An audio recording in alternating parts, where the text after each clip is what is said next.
Hello guys, welcome back to my channel. আমার একটা নতুন ভিডিও আপনাদের সকলকে স্বাগত। এখন সকাল সকাল রেডি হয়ে গেছিলাম ছেলের স্কুলে। ওর যে কিছুদিন আগে এক্সামটা হয়েছিল তারই খাতা দেখানোর ছিল, সেটাই দেখে এসেছি আর সেটা ঘরেও নিয়ে এসেছি।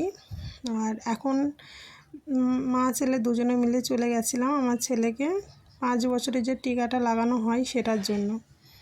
আর এখন টিকা লাগিয়ে ঘরে চলে এসেছি আর জল ভরার টাইম হয়ে গেছে, এখন জলটা ভরে নিচ্ছি। আর আজ সেরকমভাবে কিছু ভিডিওতে শেয়ার করতে পারলাম না, কারণ ছেলের শরীর খুবই খারাপ আর ওর পায়েও প্রচণ্ড ব্যথা হয়েছে, তার সাথে ওর জ্বরও এসেছে। ও খুব কান্না করছিল আর ও কিছু খাওয়া দাওয়াও করছিল না, তার জন্য ওর একটা পছন্দের বিস্কুট ওকে বলছিলাম কিছু খাওয়ার জন্য, এই বিস্কুটটা খাওয়ার জন্য, কিন্তু ও কিছুতেই খাবে না। চলো আজকের ভিডিও এখানেই শেষ করছি।